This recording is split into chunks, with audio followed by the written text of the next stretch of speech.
I were doing motherhood all over again, here's a few things I'd do differently. First, I would make my self-care routine every day a priority. I don't care what budget I had, I would make sure that I was physically and emotionally taking care of myself from day one. Next, I would continue to educate myself on whatever stage of development my kiddo is in.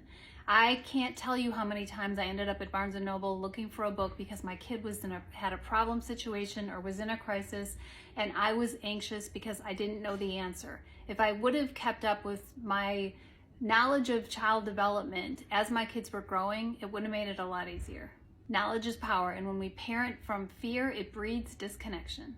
I'd be a lot more mindful of the way I was talking in front of my kids when they were little. I thought, oh, they don't understand any of this. It won't matter if I curse or whatever. Kids feel our energy, and even if they aren't understanding the words, the younger they are, the bigger impression it makes. I'd have waited longer for the phone and screen time, and I would have had more stringent rules in place in terms of the amount of time my kids could use their electronics. There's no shortage of information and research out there about how social media and phone use and all of the electronics are affecting our kids, and I feel like the longer we can hold off, the better.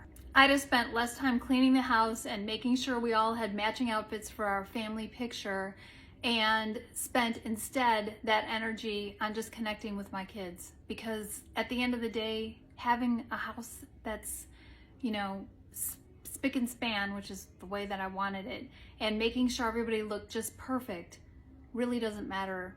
It's about the quality of the relationships you're building with your kids.